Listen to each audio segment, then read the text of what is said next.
Üdvözlök mindenkit! Soron következő pontyos túránk helyszínéről. Nem nehéz kitalálni, hol is vagyunk. A Tokai Kovács-tavon. Ahogy még itt a bejáratnál állok, úgy a horgászat elején járunk. Gyertek, tartsatok velünk! A Tokai Kovács-tó egy nagyon összetett horgászkomplexum, ahol úgy gondolom, hogy mindenki megtalálja számára a kedvező tavat, horgászmódszertől függetlenül. Itt aztán széleskörű lehetőségek várnak mindenkit, engem viszont egyetlen tó mozgat igazán, a Faházas tó, és hát nem véletlen, hiszen hatalmas pontyok lakják.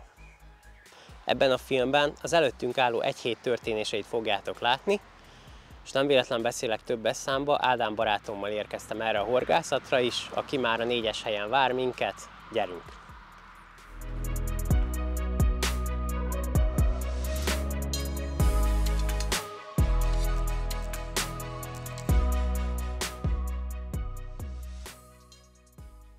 Mint mondtam, nem egyedül érkeztem ide a Faházas tóra, Ádám barátommal fogunk együtt horgászni, és meg kell említeni, hogy nem először járunk itt, ugyanis tavaly októberben már 3 napot eltöltöttünk ezen a tavon. Nem egyszerű körülmények közt, viszont te szép pontyokat fogtál azért. Üdvözlök én is mindenkit! Valóban igen zord őszi időjárási körülményeket fogtunk ki az előző pecánkon. Egy nagyon markáns hidegfront behűtötte a vizet előttünk, úgyhogy a halak kapókedvén ez nagyon erőteljesen meglátszott. Viszont az egyik délelőtt kisütött a nap, és a bal szélen elhelyezett botom elkezdett működni, így rövid időn belül 3-20 kg feletti pontyot sikerült fogni PV-abeges technikával, ezt később megmutatom nektek. Most viszont merőben másak a körülmények, ez látszik a környezeten, illetve a ruházatunkon is, szinte nyár van. Egy biztos, a Tokai Kovács-tó és környezete továbbra is gyönyörű, reméljük tartogat valami izgalmasat számunkra a víz.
A délutáni verőfényes napsütést egy hirtelen betörő zivatar váltotta fel a Tokai hegy mögül, ez is mutatja, hogy milyen változékony az időjárás errefelé. Igyekeztünk erre a változásra felkészülni, a botokat lefrissítettük, meglátjuk, hogy mit eredményez ez a változás. A verőfényes napsütésben a halak fenn voltak, drónnal jól lekövethetőek voltak, hogy a sekélyebb részeken tucatjával napoznak. Meglátjuk, mi várjuk a halakat.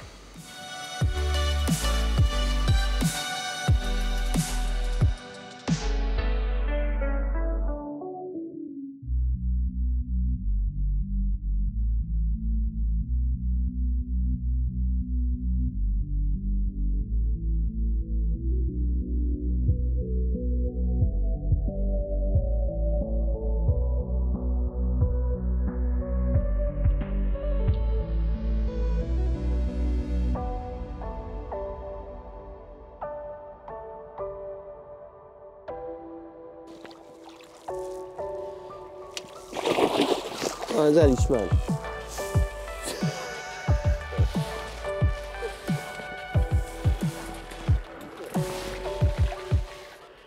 Jött egy kisebb nádrágó itt az éjszaka közepén. Elég nagy ribilliót csinált, össze is szedte a botokat. Meg jól megszivatott minket a tetejében, mert meg akartam mutatni, aztán itt a nagy hal kíméletesség közepette. Hopp, megszökött.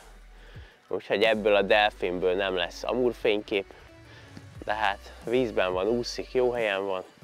Mi meg remélem következőnek egy pontyot mutatunk nektek már.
komótos kapásnak emeltem be. Minden bizonnyal egy ponttyal küzdök. Beges technika kapást adott itt a reggeli órákban. A hallal jelentkezünk hamarosan. Az éjszaka csendesen telt, hihetetlen, de itt több horgásztól halljuk, hogy Tokajban, Faházastavon az éjszaka az csendes, nem úgy adja, pedig hát optimálisak úgy vélem a körülmények, de a reggel az úgy néz ki, hogy kapást adott. Remélem kijön.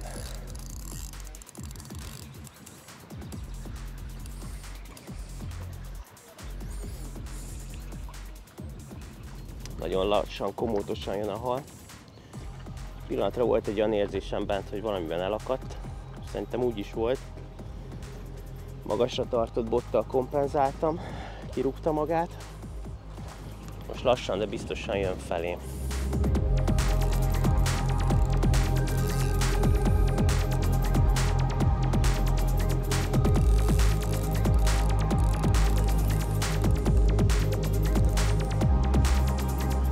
Bő 20 perce harcolok a hallal. Jó lenne már, ha közelebb lenne. Nagyon jó erőben van ez a tokai mohás hátú. Hát kíváncsi leszek nagyon, hogy mekkora, de nem megy mostanában a tipmix, de inkább 25 fölé mondanám. Alapból jár a helyhez naponta egy félvödör pellet, amit ugye be kell szórni a horgászoknak. Ezen felül nyilván mindenki lehetőségeihez mérten a legjobb minőségű csalogatóanyaggal kedveskedik nekik. Kvázi olyan, mintha egész életemben sztéket ennék, vagy valami jó minőségű húsokat. Halak is így vannak vele, mocsok jó erőben vannak. Viszont ezek elég válogatós halak, tehát nem könnyű őket megetetni a mi csalinkkal, hiába a legmagasabb minőséget képviselik. Ez olyan, pont mondtam a srácoknak, mint hogyha a jó húsok vagy a paprikás mellé egy kis somlóira vágyna még az ember. Hát most ő úgy néz ki, hogy egy kicsit repetázni vágyott, de az biztos, hogy nagyon komoly hal lesz szerintem. Úgy látom, ez lesz az a hal, amire vártunk. Szurkolják, Oma? Nagyon szurkolok, nagyon drukkolok. Készítsd a merengetőt, már nagyon itt táncol. Fú. De szerintem erre érdemes volt várni. Hát ez nekem is úgy néz ki. Már közel jár a hal nagyon. Itt van 6-8 méterre. Szeretném már megpillantani. Szerintem mocsok erős, tehát hihetetlen kategória. Erre a vizekre mondja, sok okos tojás. Na gyere le! Vagy ne gyere! Kockató! Itt a hülye is fog. Hát ezt most kiültem, gyerekek. De talán az élet egára játszik, és komoly halat adott a tó. Higgyétek el, rohadtul nincs egyszerű dolgunk. Tehát top víz, top halakkal. Nagyon meg kell küzdeni. Most jól fordul. Ádi! Ez az!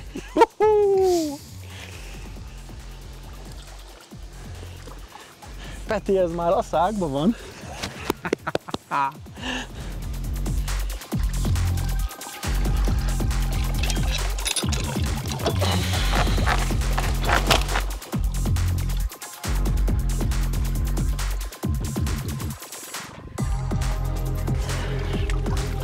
Íme teljes pompájában. Ez a tokai töves.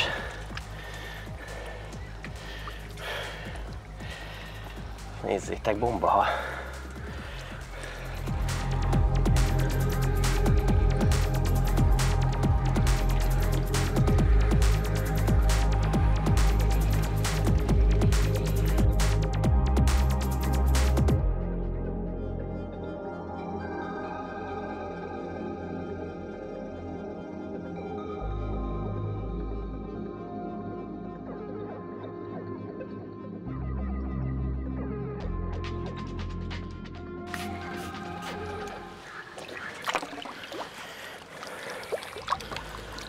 Frankó hullámnak szembe. kapja a friss oxigént. Jó háta van. Köszönöm az élményt.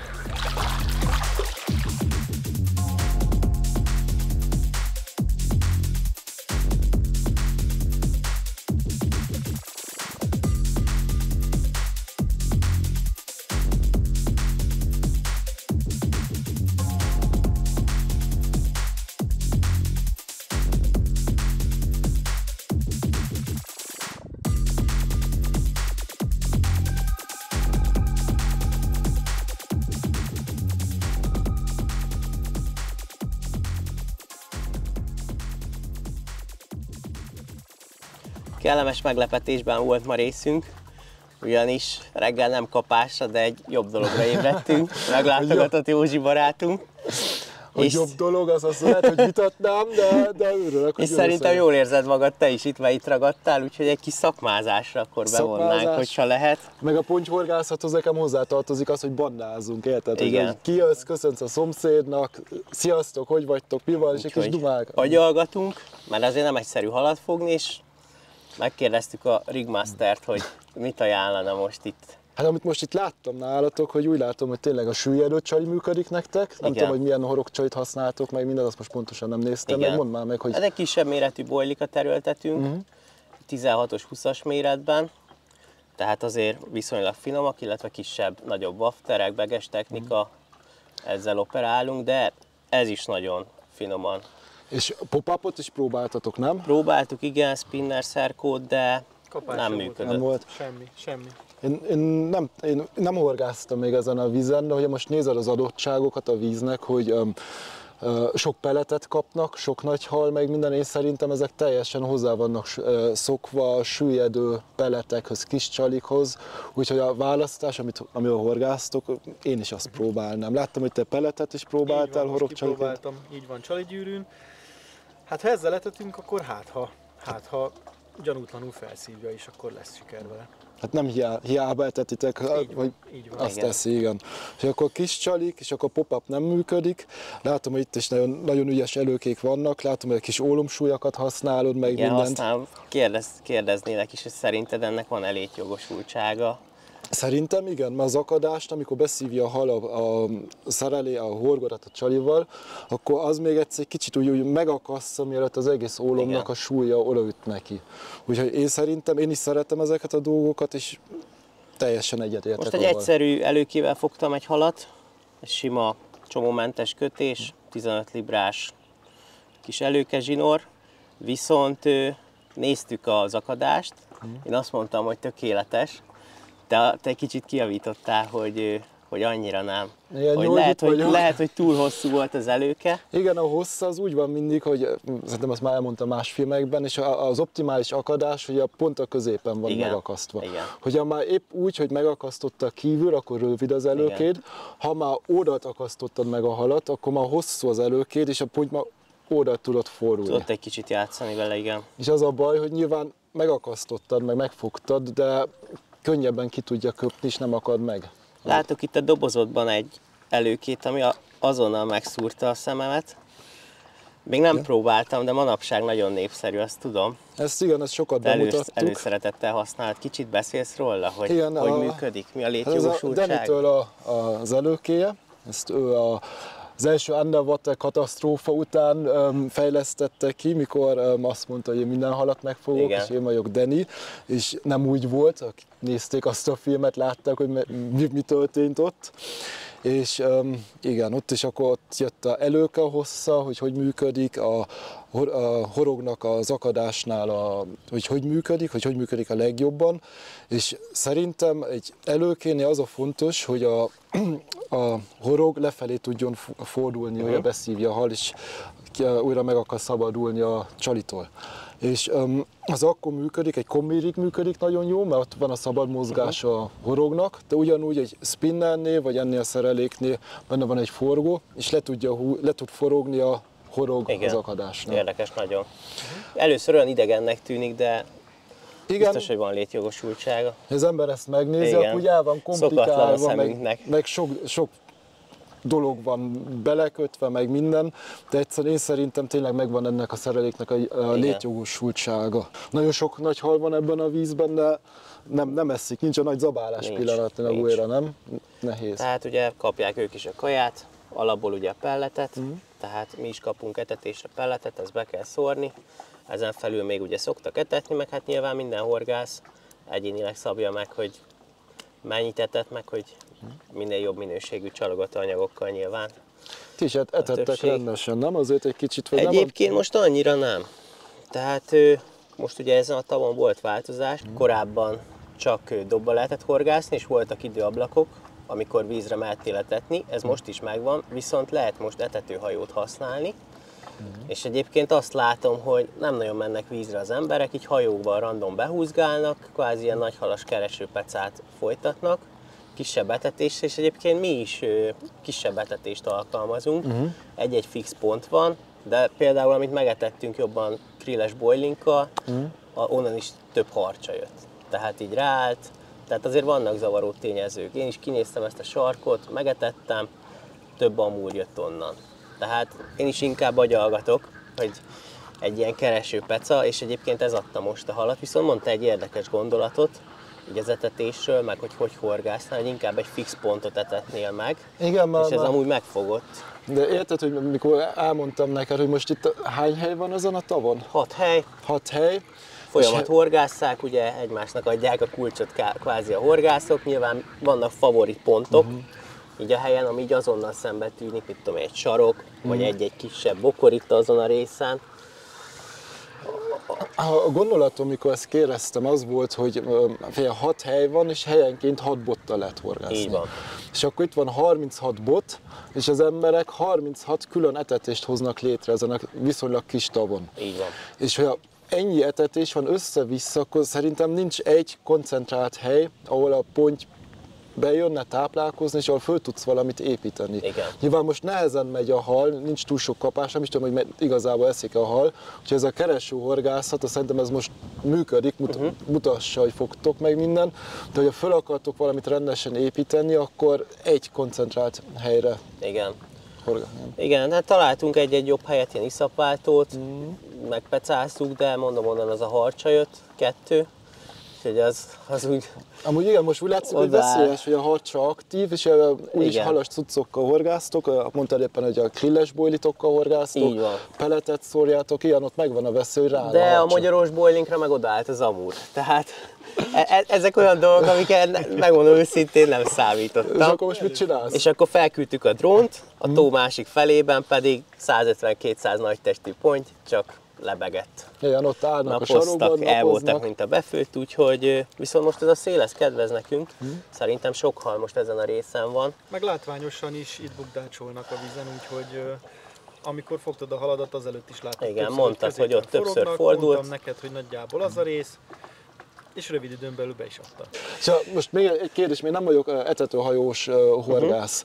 Te hogy csinálod, ha nem a keresőhorgászatot csinálod, és mindig ugyanarra a helyre akarsz behúzni? Mert látom, hogy nem GPS-es hajót használsz. Hát itt a saroknál könnyű dolgom van, mert igazából ott van egy pár támpont, tehát fa, vagy egy oszlop, vagy a zsilip, és akkor attól látom szemmértékre, hogy milyen távra horgászok. Tehát a behúzás, mert igazából zsinórjelölőt lehet használni, vagy egy kis markerelasztikot.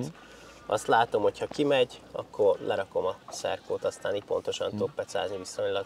Akkor egyszer van egy támpont, és igen, a távolság meg van az orsókon meg van jelölve. Mert szerintem azért azért egy 3-4-5 méteres pontossággal, pláne egy ekkora vízen oda lehet rakni a szerkót. Meg fontos is, igen, meg szerintem az emberek is ülnek ennek az infónak, mert sokan azért egyszerű etetőhajókat használnak, és igen, az sokszor fontos, hogy visszamenni ugyanarra a helyre, és nem szanaszét etetni a halakat. Így van. Igen. Jó. Józsikám, jól beszélgettünk. Én is köszönöm, és még maradok egy kicsit, és még megnézem, hogy fogtok el halat. Rendben. Köszönjük szépen, hát kipróbáljuk majd ezt az előkét. Hát remélem, hogy akkor találkozunk újra, és akkor nem azt mondjátok, hogy milyen hülyeséget mondtam nektek, hanem majd küldjük a fotót. Ez őszinte véleményt szeretném visszakapni akkor tőletek, jó? Köszönjük szépen. Igyekszünk. Köszönjük szépen. Én köszönöm, akkor jó. Hajrá! Sok sikert nektek, és akkor köszönjük. Lépjünk.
Egy meglepetés vendég érkezett.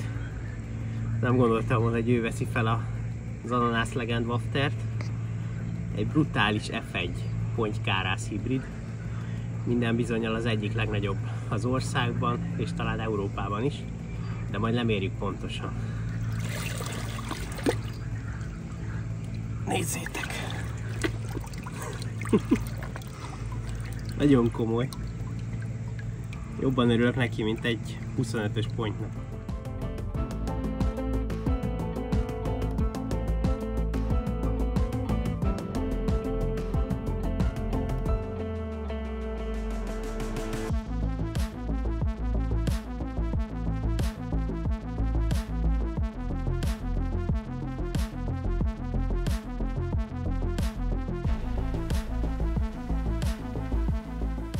Lemértük a halat, a nettó súlya körülbelül 9,78 kg.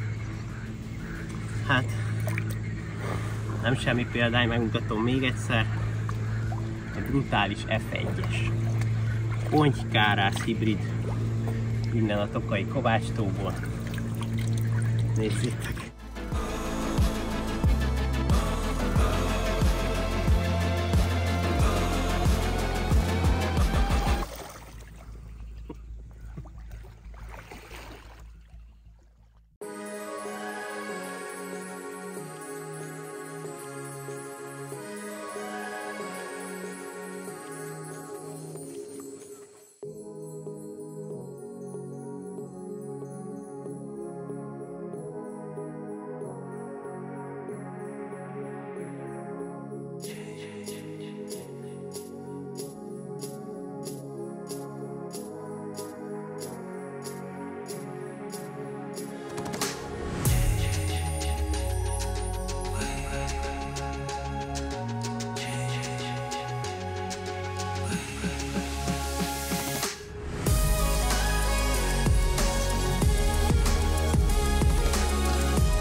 Nagy tisztelettel köszöntöm Kovács Miklós urat, a tórendszernek a tulajdonosát.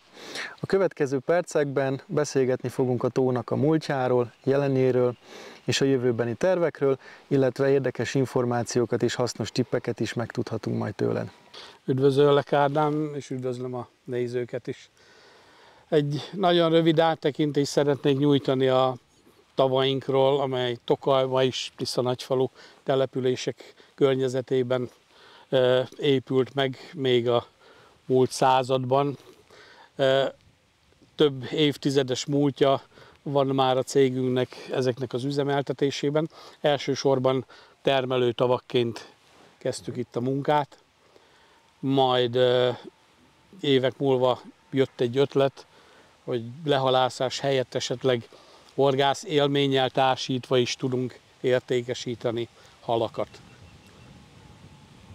Ez az ötlet tulajdonképpen bizonyos szinten halva született volt, mert nem úgy működött, ahogy kellett. Mindaddig, amíg a nagyobbik fiam, a Dávid meg nem lett bízva azzal a családon belül, hogy találjon ki valamilyen jó módszert, amellyel tudunk örömet okozni az embereknek, és nem csökken a gazdaságossága sem ezeknek a tavaknak. Ő néhány hónapig járt az országot, beszélgetett több olyan horgásztó tulajdonossal, akik már nagyobb tapasztalattal rendelkeztek a horgászat terén, hallott jót, hallott még jobb dolgokat, amelyeket hazaérkezve mindig megbeszéltünk és próbáltunk ennek alapján egy olyan koncepciót kialakítani, amely csak ránk legyen jellemző. Illetve szükséges volt az, hogy mi is tudjunk vele azonosulni. Így született az az ötlet, hogy nem húshorgászoknak kedvezünk elsősorban, tehát nem fogyasztási céllal fogunk horgásztatni, hanem egy olyan módszert fogunk alkalmazni, amellyel egy ilyen sporthorgász tevékenységet, illetve hát egy ilyen pihenés, szórakozással összekötött bojlis horgászatot valósítunk meg. Érdekesnek találtam az ötletet, nem értettem még teljesen, mivel én a horgászatban nem nagy múlttal rendelkezem, én inkább fogyasztani szeretem a halat, mint megfogni. Viszont kíváncsian figyeltem a fejleményeket. Egyet tapasztaltam több éven keresztül, hogy mindig kért Dávid valamennyi pénzt. Majd egy 4-5 év múlva megkérdeztem tőle, hogy Dávidkám, itt bevétel, nincs, csak kiadás. Van. Persze tudtam, hogy mindazt, amit befolyt összeg, nagyon jóra fordítottuk, sőt, azokat is, amelyeket még pluszba beletettünk a vállalkozásunk más ágazatában keresett javakból. Láttam, hogy kialakul egy olyan rendszer, amely nagyon sok embernek tetszik. És mi magunk is úgy ítéltük meg, hogy egy olyan szórakozást biztosítunk, ami nagyon egészséges. Mai világban általában azt látom, hogy az emberek zöme, ha vállalkozásba gondolkodik, akkor azt nézi elsősorban, hogy mennyi pénzt vehet ki belőle. Én annak a híve vagyok, hogy fogalmazzuk meg, hogy mi az, ami jót teszünk azzal a vállalkozással, amit végzünk, és aztán, ha ezt jól csináljuk, nyilván pénzt is hoz. A 101 nehány hektár termelő felületen mi nem az árbevételt figyeljük, hanem az motivál bennünket, hogy közel 3000 mázsa élelmiszert teszünk le a társadalom asztalára. És ezzel járulunk hozzá az emberek jólétéhez, és ahhoz, hogy boldogabbak legyenek. A horgásztatással pedig közel 3000 olyan horgásszal találkozunk, aki boldogabban megy el, mint ahogy idejött. Mert olyan élményt kapott, amely talán életre szóló neki. Rengetegen, például a tavalyi évben több 100 olyan személy volt, aki az élete halát itt fogta meg először, tehát egyéni rekordokat ért el. Ha most a 2024-es évet nézzük, akkor 1961 darab 20 feletti pontyfogásunk volt, illetve hát a vendégeinknek, mert mi csak ezt asszisztáltuk. A legnagyobb pontyunk pillanatnyilag 33, pontosan 34 kiló fölött van néhány dekával. Tokhal 47 kilós volt a legnagyobb. És ami a legfrissebb rekord, a ti kezetek által egy hibrid kárász ponty származék. Mennyi volt a súlya? Ez a különleges hal, ez 9,8 kilót nyomott a mérlegen. Fantasztikus élményt okozott az kifogójának. Ennek nagyon örülök, ez nyilvánvalóan országos rekord, de talán még a világrekordtól sem áll messze a saját fajában. Nagyon sok más olyan kuriózumot lehet fogni a tavainkban, amely érdekes lehet, vagy különleges lehet. Ilyenek az albínó harcsáink, illetve viza halaink is vannak, amelyek már nagyon ritkán találhatóak meg. Mi egy céllal helyeztük ezeket a horgásztavakba, ezeket az egyedeket, hogy a horgász vendégeinknek kialakuljon egy személyes kapcsolat ezekkel a halakkal. Nagyon érdekes. Barátként jönnek már, amikor többször kifogta ugyanazt a halat. Már nevet kaptak ezek a halak. És lehet, hogy eljön az idő, amikor név szerint szólítjuk mindannyiójukat. A horgászaink zöme nagyon pozitívan nyilatkozik az eltávozásukkor. Mindig egy pár szót váltunk, egy kis pici interjút készítünk azokkal, akik elhagyják a horgászvizeinket néhány nap után, és örömmel tapasztalom azt, hogy nagyon jó élményekkel emlékeznek ránk, hogy Tokaj hegyalján, egy kis tórendszerben van egy olyan kis sziget ebben a bonyolult világban, ahol le lehet nyugodni, ahol le lehet csendesedni, és hódolni egy olyan tevékenységnek, egy olyan környezetben, mint ahogy ott is látod, a vadkacsák szinte ide jönnek ember közelbe. Egy ilyen környezetben, amit már nagyon kevés helyen talál meg az ember. Az ideérkező vendégek folyamatos fejlesztéseket, fejlődést láthatnak, illetve egy gyönyörű, tiszta és kultúrált környezetet. Ugye nemrég készült el a Féderes tónak 3 darab faháza, az egyik az még építés alatt van, illetve úgy tudom, hogy több már meglévő faházban is komoly fejlesztések történtek, ugye ez mind a horgászok és a vendégeknek a kényelmét szolgálja, és úgy tudom, hogy várható még egyéb fejlesztés is a tavon, illetve a tó környékén. De igen, szokták mondani a fiúk, hogy nálunk van egy állandóság, ez pedig a változás. Mindig próbálunk változtatni, mert kommunikálunk a vendégeinkkel, és nekünk ők az indikátorok. Tehát amiket elmondanak, azokból próbáljuk kitalálni, hogy milyen irányba fejleszünk. Többször kérdezték már tőlem az elmúlt években, hogy meddig lesz horgásztóként üzemeltetve, meddig lesznek ezek a tavak horgásztóként üzemeltetve. Én akkor azt a választ adom, hogy amíg azt látom, hogy boldogabban mennek el az emberek, mint ahogy megérkeztek. Tehát magyarul tudunk adni egy olyan kellemes kikapcsolódást és kellemes élményt, amely jobbá teszi a horgászokat, és mikor hazamennek, jobb férjek, jobb apák, jobb munkatársak lesznek, mert nyugodtak lesznek, kiegyensúlyozottabbak, kipihentebbek. Mi nagyon büszkék vagyunk arra, hogy Tokaji hegy lábánál terül el a horgásztavunk és a termelőtó egységünk.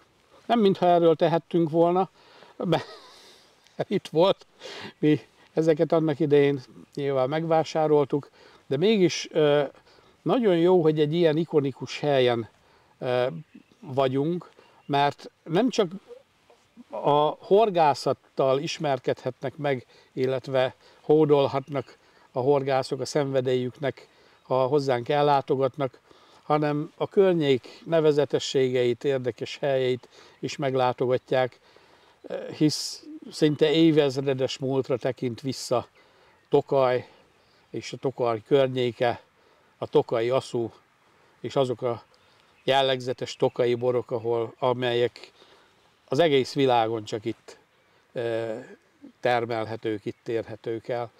És jól esik nekünk az a tudat, hogy részesei, szerves része lehetünk ennek a Tokaj hegyaljai környezetnek. Köszönjük szépen az értékes gondolatokat! Mi is ebben az értékrendben töltöttünk el itt pár napot, hihetetlen jól éreztük magunkat, aki pedig úgy gondolja, hogy tud azonosulni ezekkel az értékekkel, az jöjjön, keresse fel a tavat és próbálja ki magát, biztos lehet benne, hogy jó élményekkel fog távozni. Akiknek ez tetszett, szimpatikusak vagyunk, nagyon szívesen látjuk őket, és szeretnénk figyelembe venni a javaslataikat, tanácsaikat, az értékeléseiket, amelyek segítenek bennünket abban, hogy milyen irányban fejlődjünk tovább, hisz szeretnénk mindig újabb, jobb dolgokat megmutatni magunkból, a környékből, és azt szeretnénk, hogy bárki, aki eljön hozzánk távozáskor, egy boldogabb emberként távozzon.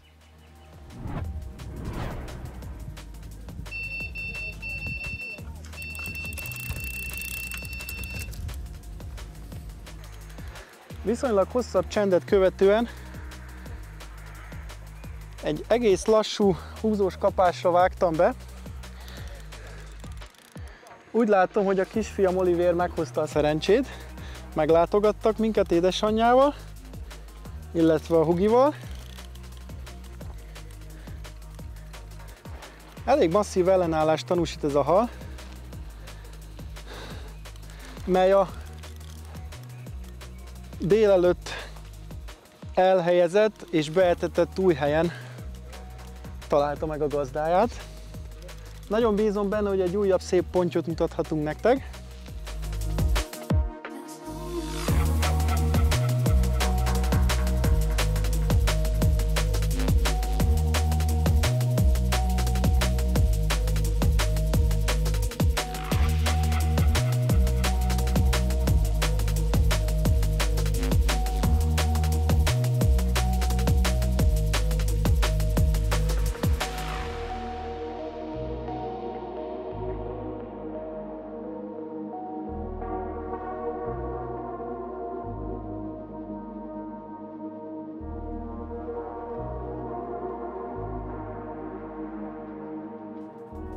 Ilyen nagyméretű halaknál az első teendő szákolás után, hogy szétszedjük a merítőhálót és egyből egy mérlegelőbe helyezzük, majd a mellest felkapjuk, és irány a vízbe fotózni, mérlegelni, stb.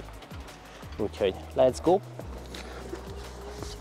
Úszói jól állnak, egy mozdulattal átrakjuk, Ádi összefogja. Úristen! Jó! Ez baromi nehéz. Ha hiszitek, ha nem, ez a hal arra az előkére jött, amit a Szalma Józsi kötött, és amit bemutattunk. A csali egy szem Indian Spice volt, most már elhagyta. Nézzétek!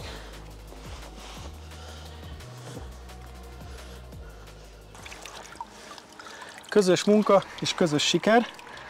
A délutáni helykeresés meghozta eredményét, illetve a helyváltoztatás. Meg egy kicsit nagyobb betetés. Meg egy kicsit nagyobb betetés, így van. Most elhagytuk az óvatoskodást. Lehet ez lesz a rendesen megetettük az új helet. És úgy látszik, hogy jó döntés volt. Gratulálok. Köszi.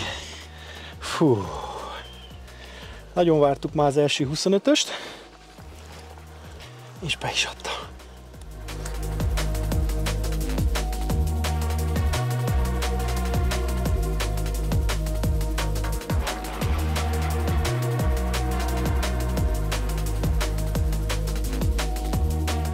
Ádikám, mivel ez egy egyéni rekord, egy első ízben gratulálnék neked. Köszönöm szépen. Megdolgoztál érte, meg ezért is. Gratulálsz ugorra. Ez jó.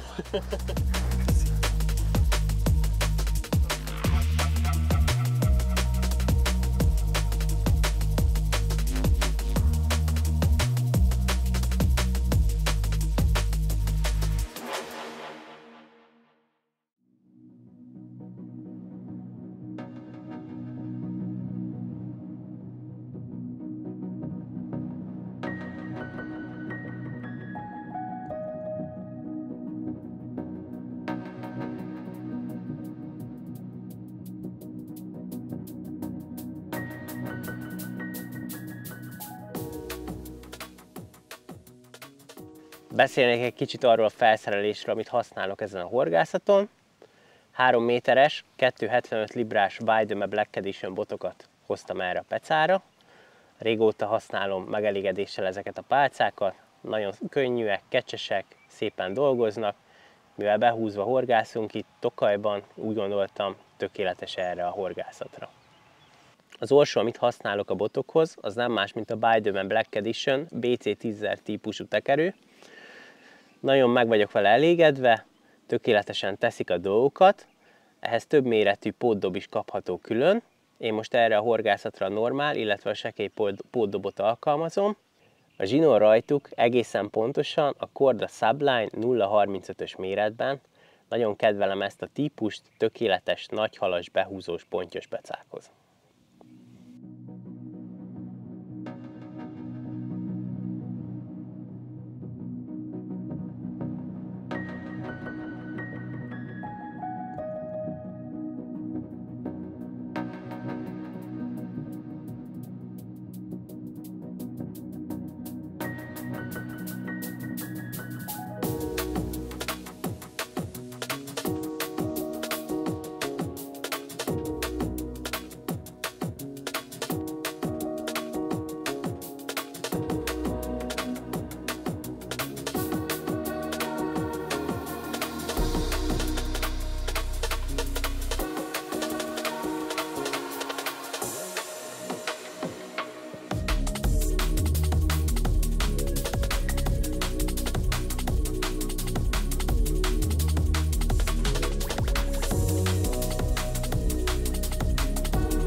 Hajnali ébresztünk. Ez a hal, akivel küzdök. Nagyon jó kapása volt. Volt egy megérzésem, hogy a bal sarkot ne engedjem el, viszont váltottam egy picit. Kicsit közelebb húztam be a végszereléket, nem egészen ki a szélébe. Egy PVA baget, apró csalival, Sweet Sin Body Wafter, 10-es méret, és egy komótos öreg úrral küzdök. Mikor ide a 4-es helyre érkeztünk, egyből megakadt a szemem a bal sarkon. Mondtam is magamban, hogy ha nagy hal lennék, akkor tuti ott pihennék. Kicsit elbújva a világ elől. Annyira nem hozta az a hely azt a szintet, amit elvártam és gondoltam. De most könnyedén fordulhat a kocka. Sokszor elegendő egy kis változtatás, akár pár méter. Ez a hal is egy ilyen 30-40 centi iszapról érkezett. Igazából sokan azt keresik ezen a tavon is, hogy minél keményebb legyen. Úgy vannak vele, annál jobb. Meg kell nézni az iszapos helyeket is alaposan. Mennyire büdös az iszap. Vannak-e benne apró csigák, lárvák. Ebben az időszakban is azért szúnyoglárva már van bőven. ezeket keresik a halak. Éppen olyan finom palatot kínálunk fel nekik, ami elnyeri a tetszésüket, akkor ilyen reggeli mókában lehet részünk, mint most nekem. Érdekes egyébként, hogy az éjszakák mennyire csendesek itt. Agyaltunk rajta mi is, hogy mi lehet az oka. Lehet az, hogy kevésbé gyakori az etetés üteme. Halak azt szokták meg, hogy a megszokott időablakokban etetnek az emberek. De hát ez mind csak elmélet. Éjszaka valamiért nem úgy esznek. Az tény. Viszont a reggel az mindig ad egy kapást és jó halat. Remélem ez most se lesz kivételés. Meg lesz ez a Big Mama.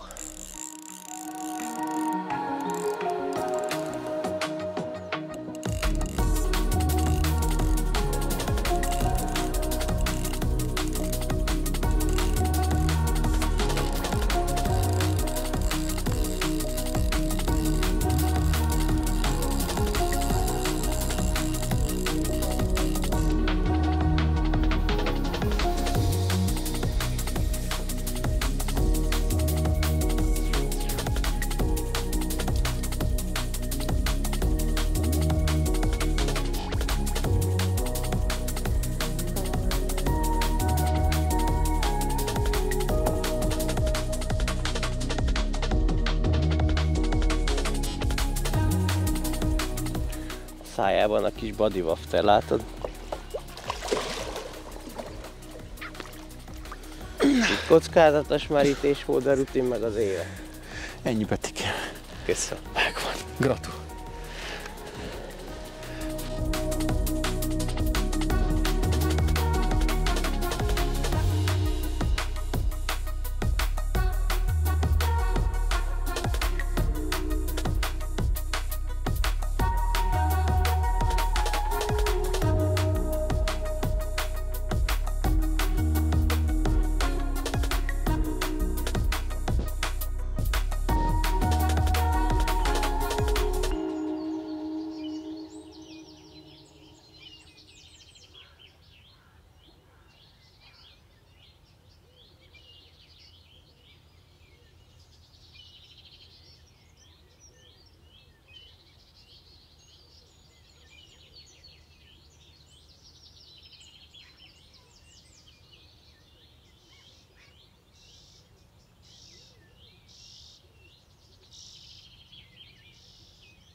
Lejárt az időnk itt a 4-es álláson, viszont nem a horgászaton. Ideje pakolni, hiszen a szemközti helyre megyünk, az 1-es állásra. Ez a tónak a túlsó, sekélyebb pályája.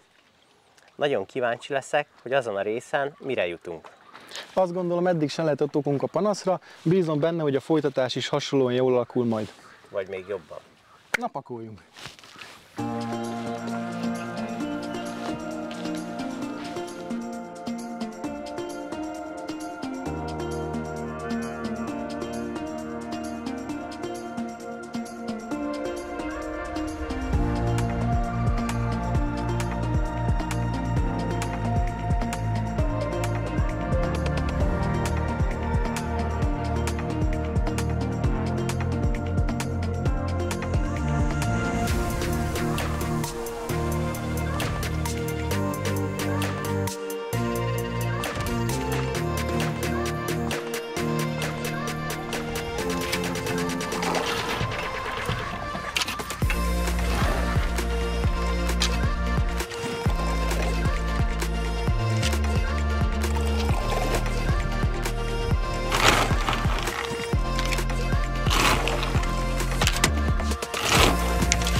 Megérkezett az első halam az új helyen.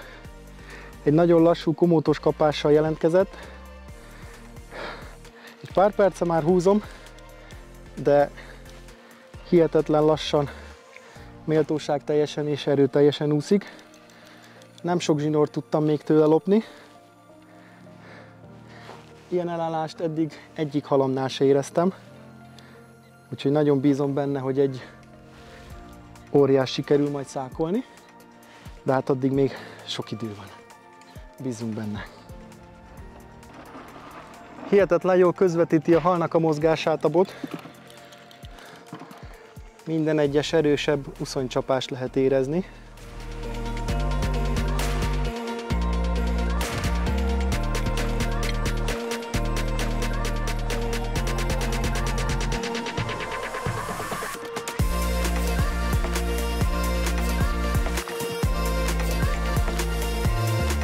Ez az! A következő nagy, azt a mekkora! Peti, hallod, ez megint 25 feletti. Ez biztos 25 feletti.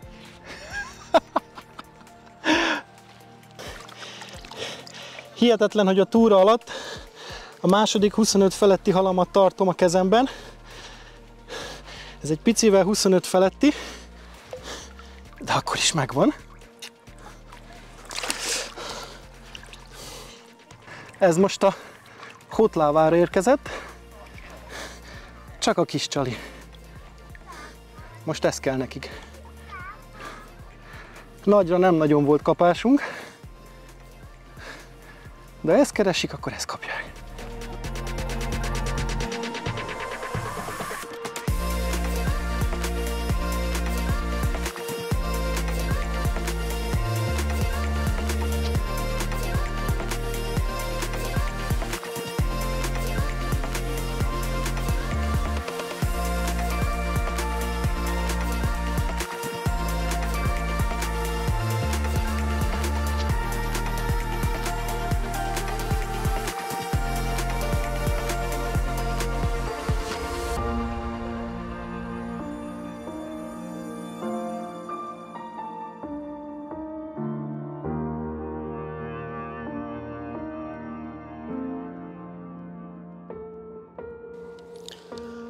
Elementáris kapásnak emeltem be. Egyszerűen húzni nem tudok a halon. Akkora baromi nagy súlya van. Ez a szél most ide tolta elénk, úgy tűnik, a nagy halakat. Sorra jöttek. Most én vagyok a soros. Hát, ha ez lesz az eddigi legnagyobb. Nagyon kíváncsi vagyok. De egy lisztes zsák olyan. Speciális eset áll fent. Elakadt a halam. Valami akadót talált, így halőri engedéllyel. Gyors rácsörögtünk, jóvá hagyta. Hal épsége miatt rámegyünk.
Speciális eset állt fenn, mint mondtam, rá kellett menni a halra. Ez a lehetőség egyébként adott.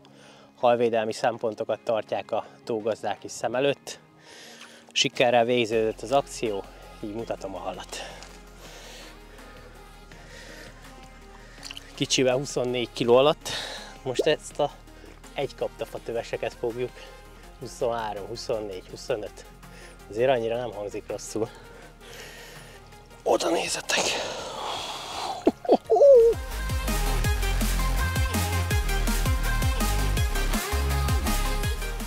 És már menne is.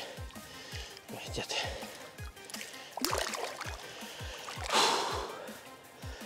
Brutál peca, brutál halakkal. Ez tokaj. Most meg fogom nektek mutatni, hogy milyen etetőanyagok, csalik kerültek a PVA bages mixünkbe, illetve ezt hogyan raktuk össze és hogyan kínáltuk fel a halaknak.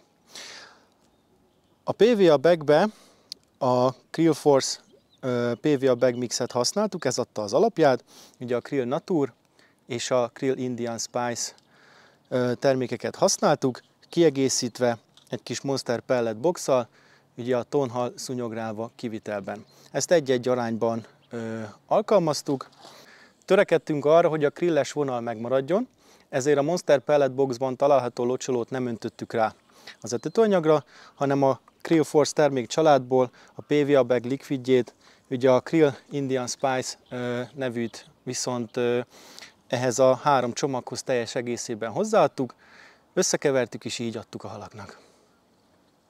Ezekkel az összetevőkkel, mely egyrészt tartalmaz mikropelletet, tört boilit és állati fehérjékben gazdag őrleményt, egy olyan keveréket kapunk, amely nagyon erős krilles ízvilágot tartalmaz, kiegészítve különféle fűszerekkel, mely nagyon jól működik ebben a felmelegedett vízben, és mint láthattátok, a halak is kedvelik.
Abban a különleges és egyben igazán szerencsés helyzetben vagyok, hogy ebben a gyönyörű tokai környezetben forgathatom le Rokolya Petiék filmjét, ami azt gondolom, hogy nem csak hogy informatív és egy nagyon jó hangulatú, pontyos mozi lesz, hanem tele olyan fogásokkal, amik szemléltetik azt, hogy miért is szeretnek ide járni a horgászok. És már a túra vége felé járunk, nekem is lehetőségem nyílt egy kicsit horgászni, és most itt egy gyönyörű kapásra reagálva az én első nagypontyom is horogra akadt. Igazi lassú, lombhamozgású, nagypontyos lassú fárasztás, jó kis türelemjáték. Nagyon kíváncsi vagyok, mi küzd a horog végén.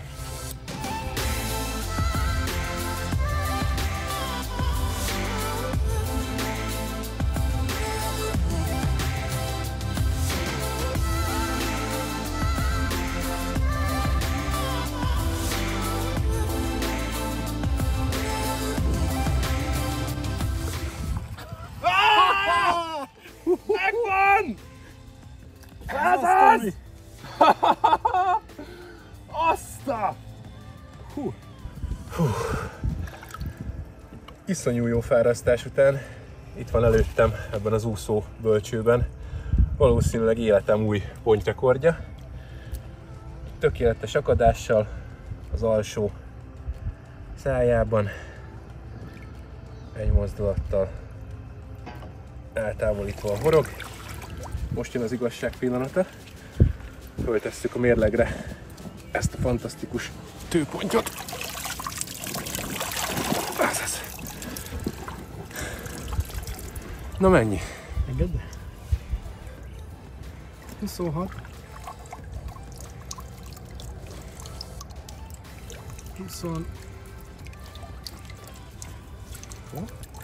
26 mínusz 1,8. Akkor az 24,2 kg. Igen. A ponty pontos súlya. Azt néztük, ugye mértük korábban, hogy vizesen ez az XL-es Fox úszómérlegelő 1 kg 80 deka. Ezt minden halnál egységesen le is vontuk a srácokkal. Tehát 24 kg 20 deka. Ezzel sikerült megdönteni az egyéni pontyrekordomat, ami 21 kg 78 volt korábban. Gyönyörű. És ez majd tudod, mit jelent, Tomikám? Ajaj! Pont azt. Merénylet készül. Ez pont azt jelenti. Még a fotót azért várjuk meg. Megvárjuk. Hát íme. Egy közel 25 kilós, gyönyörű tokai tőponty. Csodálatos. Köszönöm. Hihetetlen.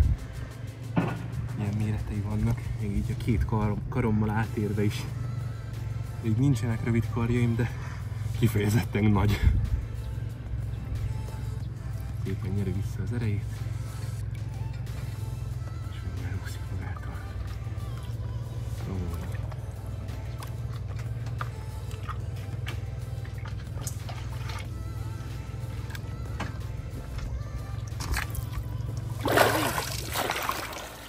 Szuper! Köszi, Peti!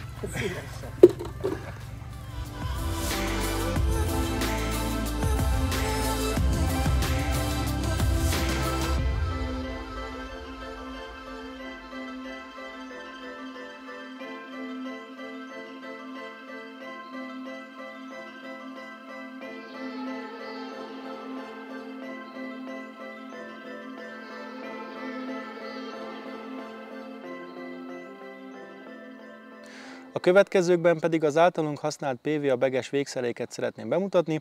Lépésről lépésre nézzük, hogy milyen alkotóelemekből áll ez a szerelék.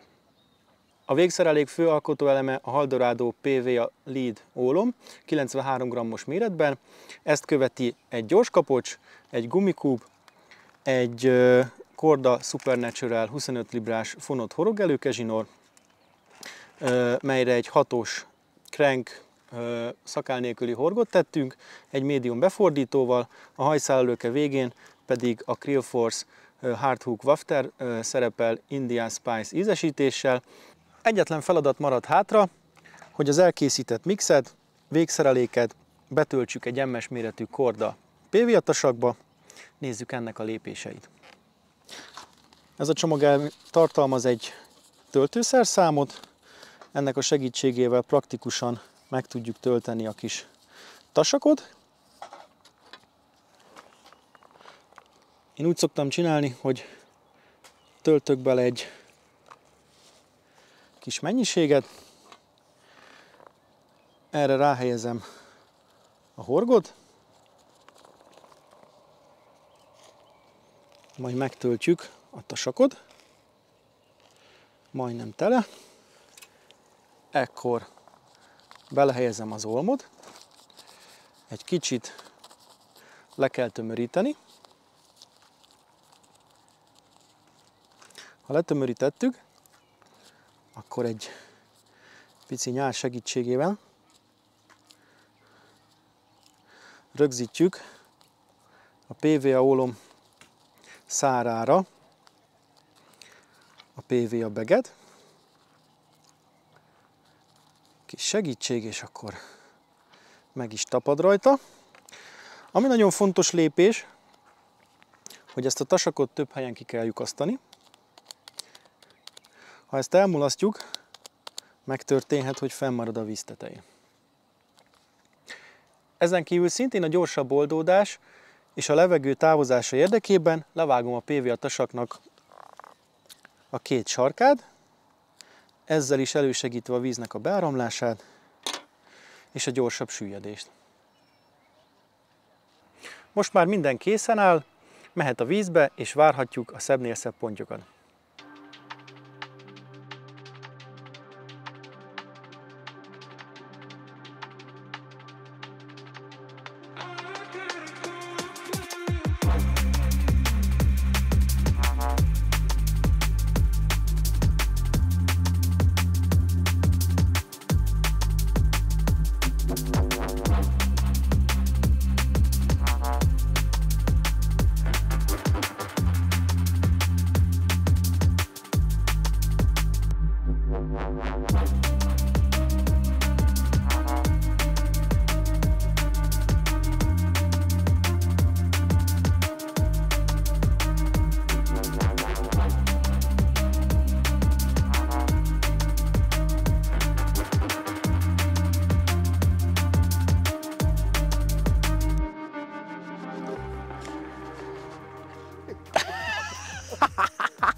Ez is gyönyörű hal. És ez most tükrös. Mekkora pikkei vannak, de szép tükrös.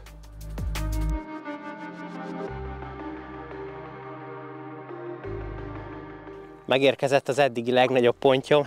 Nagyon boldog vagyok, és nagyon szépen köszönöm a srácoknak a segítséget. Mindenki oroszlán részt vállalt ebben a horgászatban. Tomi a kamera túloldalán, le a kalappal, Ádika 1000 éve hű társam. És ez a közös munka, ez ilyen szép halakban testesül meg. Higgyétek el, nem minden nap tarthat az ember a kezében ilyen gyönyörű pontyot. Mutatom, egy parádés tükrös. Nézzétek!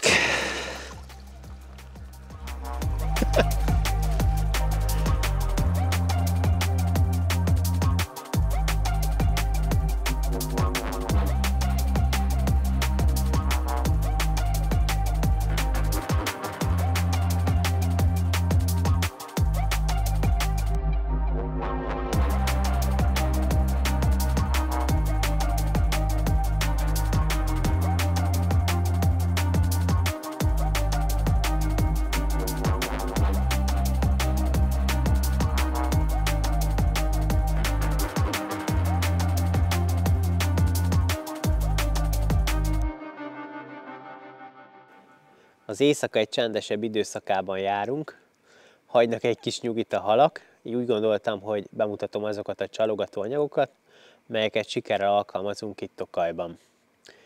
Ezek a következők: Krill Force Nature Boilie 20-as méretben, Krill Force Indian Spice 16-os méretben, illetve a helyi pellet. De mi is ez a helyi pellet?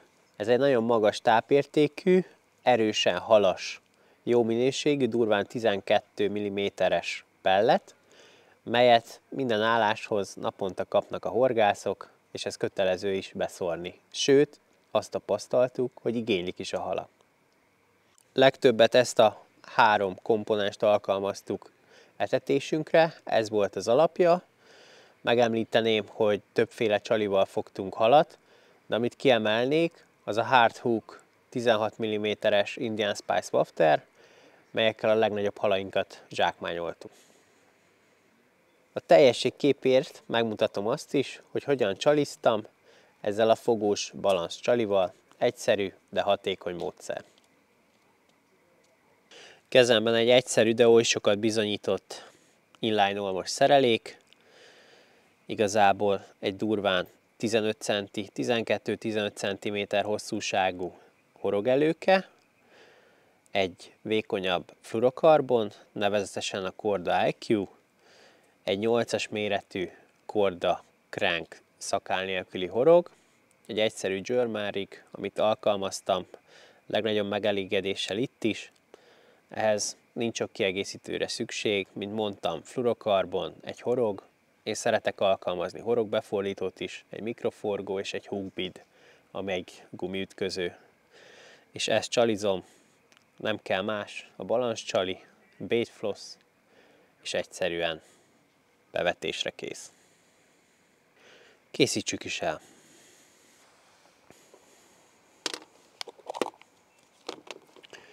Kettő méret található a dobozban. Én a kisebbet alkalmaztam itt előszeretettel és hatékonyan.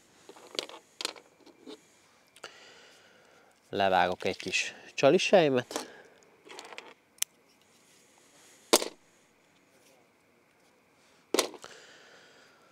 Azt átbújtatom a mikroforgó szemén.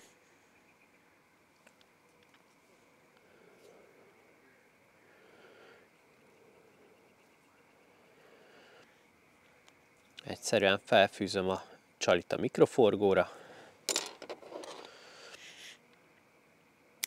Levágom a csalisejmet.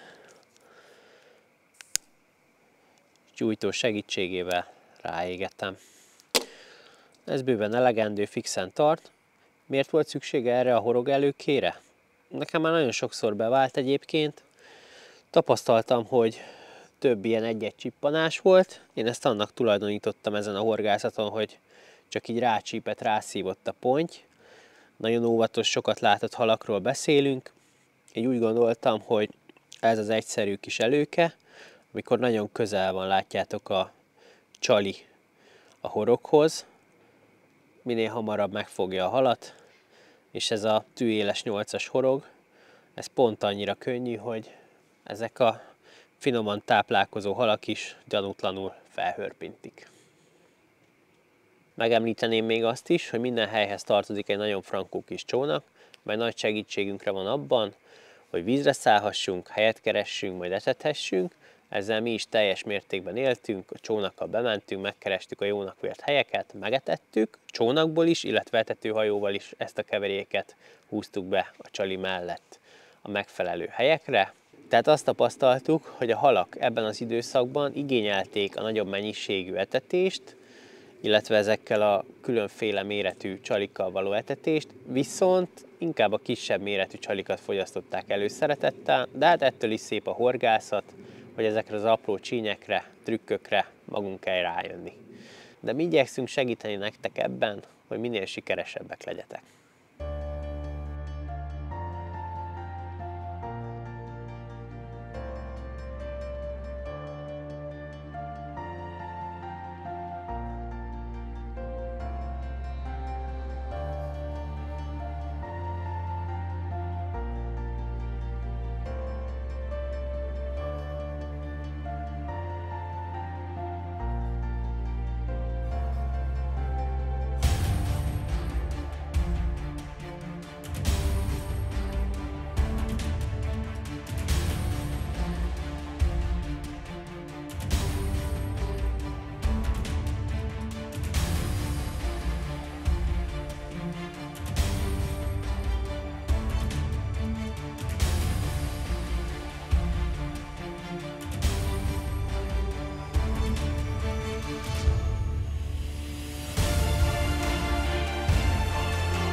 Véget ért tokai horgászatunk. Úgy gondolom, hogy egy álompeca kerekedett ebből a pontyos kalandból, pedig nem tegnap kezdtük a közös horgászatokat Ádám barátommal. Igen, Peti, idestova 20 éve horgászunk együtt, kergetjük a pontyokat, de ilyen mennyiségű, minőségű és nagyságú pontyod, mint ezen a túrán sikerült, még nem fogtunk, úgyhogy ez számomra is hihetetlen volt. Így van, barátom, ne feledjük, hogy ehhez kell egy ilyen kategóriájú víz, mint a tokai Kovács-tófa házastava, ekkora méretű halak, hiszen azokat csak ott lehet fogni, ahol ugye vannak, de úgy gondolom, hogy megfelelő csalogatóanyagokkal, felszereléssel, illetve azzal a felkészültséggel, amivel most nekiindultunk ennek a pecának, tanulva az előzőből, minden klappolt, és összejött az álompeca. Hogyha pedig tetszett a film, akkor iratkozzatok fel a YouTube csatornánkra, lájkoljátok a filmet, és tartsatok velünk a következő pontyos kalandra is. Sziasztok! Sziasztok!